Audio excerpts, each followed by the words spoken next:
নমস্কাৰ। মই আহান হক আৰু আপোনালোকক সকলোকে জনাবলৈ পাই বিৰাটেই সুখী হৈছোঁ আচলতে। যোৱা বছৰৰ দৰে আচলতে যোৱা বছৰ যিদৰে বিপুল সঁহাৰিৰ দাবী বুলিয়ে ক'ব লাগিব আচলতে সমূহ বঙাইগাঁও আৰু লগতে তাৰ ওচৰে পাঁজৰে থকা আশে পাশে যিমানবোৰ জাতি জনজাতিৰ ল'ৰা ছোৱালী আছে সকলোখিনি আহিয়ে আমি এটা পদক্ষেপ লৈছিলোঁ যে ল'ৰা ছোৱালীসকলক অতি কম মাচুলত আৰু যেতিয়া আমি সাধাৰণ মানে গ্ৰীষ্মকালীন পৰে আমি গ্ৰীষ্মকালীন বুলি কৰ্মশালাৰ কথা মনলৈ আহে আমাৰ আৰু গ্ৰীষ্মকালীন কৰ্মশালা বুলি কওঁতে আমি ডান্স লগতে আপোনাৰ এক্টিং বিভিন্ন ধৰণৰ লৈ যাওঁ কিন্তু মডেলিং ক্ষেত্ৰতো অকণমান ক্ষেত্ৰত পিছ পৰি থাকে গ্ৰীষ্মকালীন টাইমটো আমি শ্ব'জসমূহ ডেফিনেটলি হয় বিউটি পেজেণ্টছবোৰ হয় কিন্তু আমি এটা নীলিমা ৰায় চৌধুৰীৰ কাছে ধন্যবাদ জ্ঞাপন কৰিবলৈ তেওঁ ভাবিছিল যে ইয়াৰ বঙাইগাঁৱত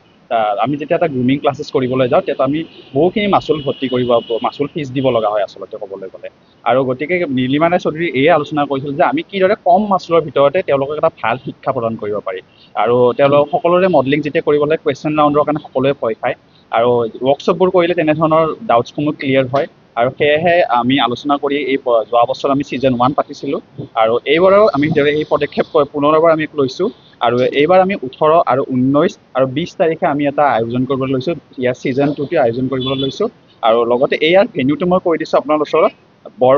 বৰপাৰা নৱজেউতি ক্লাবত আমাৰ আয়োজন হ'ব অহা 18, 19 আৰু 20 জুলাই তাৰিখে আৰু ইয়াতো সেই যোৱা বছৰৰ দৰে আমি তেওঁলোকক কিদৰে ফটোশ্বুটত প'ষ্টসমূহ দিব লাগে বা তেওঁলোকৰ বেছিক মডেলিঙৰ নলেজ তেওঁলোকৰ কুৱেশ্যন ৰাউণ্ডৰ কেনেকৈ প্ৰিপাৰেশ্যন চলাব বা তেওঁলোকৰ মডেলিং জাৰ্ণিটোক তেওঁলোকে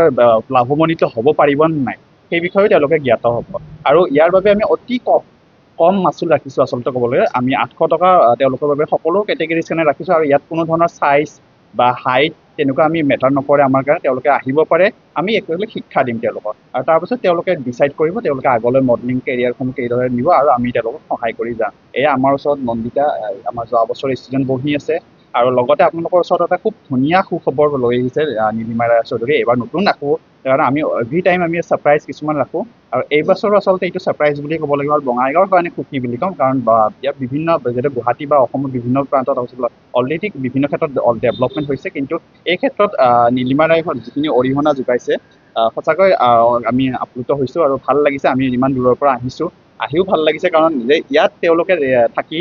আমাৰ কি ধৰণে ইয়াৰ জাতি জনজাতিখিনিক আগুৱাই লৈ যাব তাৰ বাবে ইমান ধুনীয়াকৈ চিন্তা কৰি আছে আৰু লগতে আপোনালোককো ধন্যবাদ জ্ঞাপন কৰিব লাগে আপোনালোকেও ইমান ধুনীয়াকৈ মিডিয়াখিনিও আমাক সহায় কৰি আছে আৰু ইয়াৰ পিছতে আমাৰ কমতা ছিজন 2 আহি আছে তাৰ বাবে আপোনালোকে সাজু হ'ব লাগিব তাৰ বাবেও আপোনালোকে কিছু কথা জানিব আৰু বিশেষকৈ আমি বিশেষকৈ নকওঁ আমাৰ নীলিমা ৰায় চৌধুৰী আমাৰ ছাৰপ্ৰাইজটো ডেফিনেটলি ক'ব তেওঁ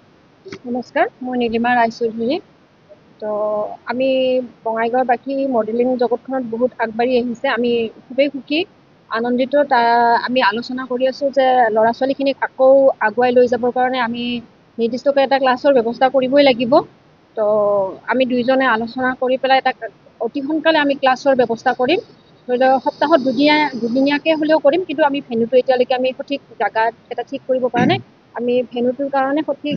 ঠাইটো আমি নিৰ্ধাৰিত কৰিব পাৰিলে আপোনালোকক আকৌ এই প্ৰেছ মিটৰ জৰিয়তে আপোনালোকক জনাম তো আহক ল'ৰা ছোৱালীখিনি কৰ্মশালাখিনিত যিখিনি শিকিলে আৰু কৰ্মশালাৰ জৰিয়তে যিখিনি ৰৈ যায় তো আমি মানে সপ্তাহত দুদিনকৈ হ'লেও ক্লাছ কৰাৰ ব্যৱস্থাটো কৰিম ল'ৰা ছোৱালীখিনি আহিলে আৰু বাকী ডিটেইলছখিনি আমাৰ এখেতে ক'ব আৰু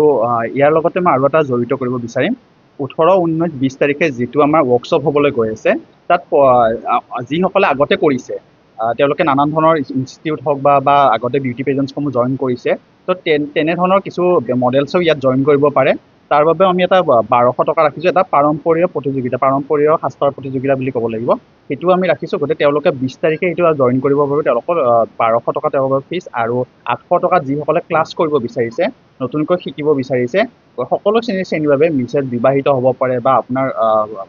আপুনি নিজেও বা আন ব্যক্তিকো আপুনি ক'ব পাৰে যিসকলে আগতে আমাক কৰিছে ইয়াৰ জৰিয়তে আপোনালোক জনাব বিচাৰোঁ যে তেওঁলোকেও এই কথাখিনি জনাওক যে তেওঁলোকৰ পৰা আমাৰ অফিচিয়েল পেজ আছে ইউনিক প্ৰডাকশ্যন আৰু সেই ইউনিক প্ৰডাকশ্যন আপোনালোকে চালে গম পাব কেনেকুৱা ধৰণৰ ৰিভিউবোৰ পাইছে ইয়াৰ আগত ইউনিক প্ৰডাকশ্যনৰ লগত কাম কৰি তেওঁলোকে কিমানখিনি আগবাঢ়ি যাব পাৰিছে মই সেইখিনিকে কৈ মই আজি এইখিনি সামৰিম লগতে আমাৰ লগত আছে আজি উপস্থিত আছে মমি তেওঁ দুষাৰ ক'ব আমাৰ এই ৱৰ্কশ্বপটিৰ বিষয়ে তাকে আপোনালোকে ইতিমধ্যে গমেই পাইছে কিমান ধুনীয়া এটা প্ৰচেষ্টা এওঁলোকে হাতত লৈছে কিন্তু এই প্ৰচেষ্টাটো তেতিয়াই সাৰ্থক হ'ব যেতিয়া আপোনালোকে সহযোগিতা আগবঢ়াব সেয়ে মই আপোনালোকলৈ অনুৰোধ কৰিছোঁ যাতে আমাৰ এই প্ৰচেষ্টাটিক সফল কৰিবলৈ সম্পূৰ্ণ সহযোগিতা আগবঢ়ায় তাকে ধন্যবাদ। আৰু আমাৰ মাজত ভৱজ্যোতি আছে, তেওঁক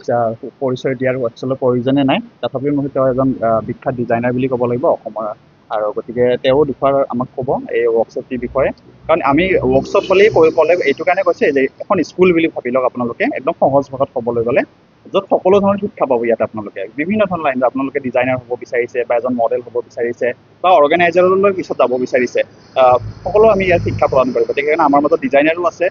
তেওঁলোকৰ ডিজাইনৰ কথাও জানিব বিচাৰিলে তেওঁলোকে ডিজাইনৰ কথা কেনেকৈ কাপোৰ পৰিধান কৰিব লাগে বা কেনেকুৱা কাপোৰ গোটেইখিনি জানিব। গতিকে মই তেওঁ দুটাও শিক্ষা পাৰিলে নহয়, কাৰণ শিক্ষাটো যিমান জনা হ'লেও আহিব পাৰে, ক্লাছ ল'ব পাৰে, শিকিবৰ কাৰণে বহুত শিকিব লাগে। হয়, তো গতিকে আমি সকলোৱে ক'ম যে আপোনালোকে আহক, সঁহাৰি কৰক। যোৱা বছৰ যিদৰে আপোনালোকে সঁহাৰি কৰিছিলে, আৰু আমি এতিয়া সদায় গৌৰৱান্বিত অনুভৱ কৰোঁ যেতিয়া আমাৰ ল'ৰা ছোৱালীৰ পৰাই 60-70 আমি যোৱা বছৰ পাইছিলোঁ, আৰু সেই ল'ৰা ছোৱালীখিনি যেতিয়া বিভিন্ন ফিল্ডত কাম কৰি আছে, সেইখিনিক লৈ আমি খুবেই গৌৰৱান্বিত অনুভৱ কৰোঁ। গতিকে আহক, আকৌ নতুনকৈ বেটছ আৰম্ভ কৰিছোঁ আমি এতিয়া, নতুনকৈ আহক। লগতে আমাৰ ক্লাছৰ কথা ক'লে, ক্লাছো কৰিছোঁ, গতিকে শনিবাৰ আৰু ৰবিবাৰ আমি মিলাই প্ৰথমে আৰম্ভ কৰিম, তাৰপিছত যেনেকৈ ল'ৰা ছোৱালী হ'ব তেতিয়া তিনিমহীয়া কৰ্চ বা 6মহীয়া কৰ্চ এনেদৰে আমি চাৰ্টিফিকেট প্ৰভাইড কৰিম তেওঁলোকক। গতিকে আপোনালোকে আহক, আমি সঁহাৰি জনাম। ইয়াকে কৈ নমস্কাৰ।